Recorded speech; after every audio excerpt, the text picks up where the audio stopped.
Hello foodies, welcome back to my channel. ಇವತ್ತು ನಾನು ತೋರಿಸ್ತಾ ಇರೋ ರೆಸಿಪಿ ಬಂದ್ಬಿಟ್ಟು ಕಳ್ಳೆಪುರಿ ಉಪ್ಪಿಟ್ಟು. ನಮ್ಮ ಕಡೆ ಕಳ್ಳೆಪುರಿ ಉಪ್ಪಿಟ್ಟು ಅಂತಾರೆ, ಇನ್ನು ಬೇರೆ ಕಡೆ ಅಂದರೆ ಗಿರ್ಮಿಟ್ ಅಂತ ಹೇಳ್ತಾರೆ, ಈ ಥರ.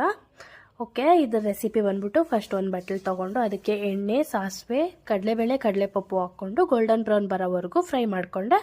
ಆಮೇಲೆ ಅದಕ್ಕೆ ಆನಿಯನ್ ಹಾಕ್ಕೊಂಡೆ, ಸಣ್ಣಕ್ಕೆ ಚಾಪ್ ಮಾಡಿರಬೇಕು. ಇದಕ್ಕೆ ಸ್ವಲ್ಪ ಉಪ್ಪು ಹಾಕ್ಕೊಂಡು ಫ್ರೈ ಮಾಡ್ಕೊಳ್ಳಿ, ಬೇಗ ಮಗ್ಗುತ್ತೆ.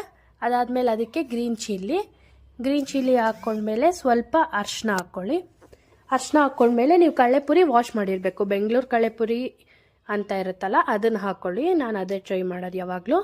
ಇದನ್ನು ನೀಟಾಗಿ 2-3 ಟೈಮ್ಸ್ ವಾಟರಲ್ಲಿ ವಾಶ್ ಮಾಡಿಕೊಂಡು ಪಕ್ಕ ಇಟ್ಕೊಳ್ಳಿ. ನೀಟಾಗಿ ಅದನ್ನೆಲ್ಲ ನೀರನ್ನೆಲ್ಲ ಒಗ್ಸಿ ನೀಟಾಗಿ ಇಟ್ಕೊಳ್ಳಿ.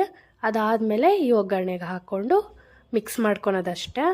ನಿಜವಾಗ್ಲೂ ಈವ್ನಿಂಗ್ ಟೈಮಲ್ಲಿ ಆಗಲಿ ಟಿಫನ್ಗಾಗಲಿ ಬೇಗ ಆಗುತ್ತೆ ರೆಸಿಪಿ. ಸೇಮ್ ಅವಲಕ್ಕಿ ಥರನೇ, ಬಟ್ ಅವಲಕ್ಕಿ ಬದಲು ಇಲ್ಲಿ ನಾವು ಕಳ್ಳೆಪುರಿ ಹಾಕ್ತೀವಿ ಅಷ್ಟೇ. ಅದಕ್ಕೆ ರುಚಿಗೆ ತಕ್ಕಷ್ಟು ಉಪ್ಪು ಹಾಕಿ ಲೆಮನ್ ಹಾಕ್ಕೊಳ್ಳಿ. ಸಕ್ಕತ್ತಾಗಿರುತ್ತೆ. ಬಿಸಿ ಬಿಸಿ ಮೆಣಸಿನ್ಕಾಯಿ ಬಜ್ಜಿ ತಿಂತಾ ಇದ್ರೆ ಇದ್ರ ಜೊತೆಗೆ ಮಳೆಗೆ ಸಕ್ಕತ್ತಾಗಿರುತ್ತೆ. ನಿಮಗೆ ಗೊತ್ತು ಅನಿಸುತ್ತೆ, ನೀವು ಟ್ರೈ ಮಾಡಿ. ಹೇಗೆ ಬಂತು ಅಂತ ಕಮೆಂಟ್ ಹಾಕಿ. ಬೇರೆ ಯಾವುದಾದ್ರೂ ರೆಸಿಪಿ ಬೇಕಂದರೆ ಕಮೆಂಟಲ್ಲಿ ಹಾಕಿ, ನಾನು ನಿಮ್ಗೆ ವಿಡಿಯೋ ಮಾಡಿ ಹಾಕ್ತೀನಿ.